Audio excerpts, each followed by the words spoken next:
days, I counted years. Life was a maze where daylight never appeared. I felt the weight inside this beer, and I really doubt I was getting anywhere. Hej allihopa, Mattias Lies här. Jag har spelat in en ny skiva, Highs and Lows. Det har varit jättekul att spela in den. Kreativt skapande är ju fantastiskt när det funkar som bäst. Och nu vill jag prata om den. Jag vill berätta lite kort om vad låtarna handlar om och inspirationen till att jag överhuvudtaget har kunnat komma hit. Nu är den klar, så nu ska den släppas. Jag känner mig mer som en höna som värper på ett ägg och snart så kläcks det. Låtarna till Highs and Lows avspeglar toppar och dalar ifrån det liv som jag levt. Och det har inte varit en spikrak väg, utan den har ju varit krokig som den är för de flesta av oss. Så jag känner någonstans att jag har hittat både ner i dalarna och upp på topparna i låtarna. Och det är väl för att man är dalmas kanske, inte vet jag. Jag har funnit väldigt mycket inspiration till att skriva de här låtarna. Dels här i Bingsjö gamla prästgård, men även ute i skogen kring byn.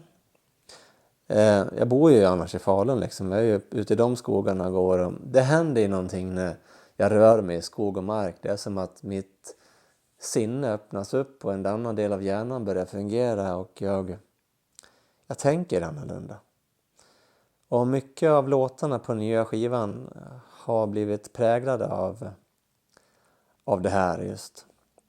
Jag har även hittat inspiration till att skriva musik på andra platser. Jag var i North Carolina och turnerade för 2 år sedan och fann jättemycket inspiration till att skriva musik.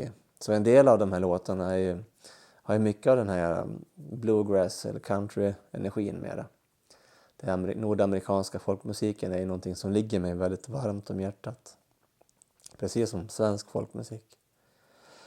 Och jag tycker om att röra mig i gränslandet mellan olika musikkulturer. För någonstans så tar vi ju människor, eller vi artister, vi tar ju ner någonting och vi gör om det till någonting. Om det nu blir en tavla eller om det blir en låt, det är ju lite beroende på vad man sysslar med. För mig blir det musik. Och just speciellt när det kommer till melodierna. Texterna kommer ju väldigt mycket ifrån det livet som jag lever och det liv jag har levt. Så jag hade ju en väldigt brokig uppväxt med föräldrar som hade tunga bagage med sig. Och de gjorde sin resa och jag fick lov att göra min för att överhuvudtaget komma vidare i mitt liv. Och det innebär ju att man gör vissa uppoffringar för att komma dit man behöver vara. Och i mitt fall så har det inneburit att jag har kommit hit. Jag har lyckats bygga upp ett liv som jag en gång i tiden aldrig kunde föreställa mig att jag skulle leva. Jag känner någonstans att jag har alltid identifierat mig väldigt mycket med den smärta som jag burit på. Och utmaningen med många av de här låtarna har varit att mera kliva ur det och lämna det och försöka skriva musiken ifrån det liv jag har just nu och kanske inte vara fången av bojorna av mitt förflutna.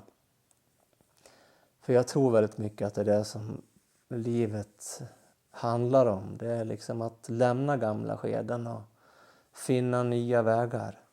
Och det handlar även om att skriva låtar och skriva musik och skriva texter. Jag vill ju någonstans att det ska reflektera den personen jag är idag.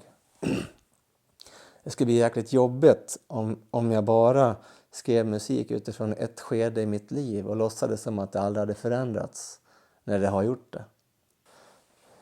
En viktig del för mig i den här skivan, det har ju att göra med de människorna som har funnits med mig efter vägen. Och jag tänker framförallt på min fru och mina pojkar. Utan dem så hade ju inte skivan blivit till ens, tror jag. Och detsamma gäller de vänner som vi har skaffat oss efter vägen. Som reflekterar de vi är. Och ja, jag skyller alla ett stort tack. Men det är så. Relationer ska vara fruktsamma. Är de inte fruktsamma så är de kanske inte så mycket att ha. Så tänker jag i alla fall. Det har varit jättekul att spela in den här skivan. Och väldigt trevligt att få berätta om den också. Nu hoppas jag att ni kommer tycka lika mycket om plattan som jag gör.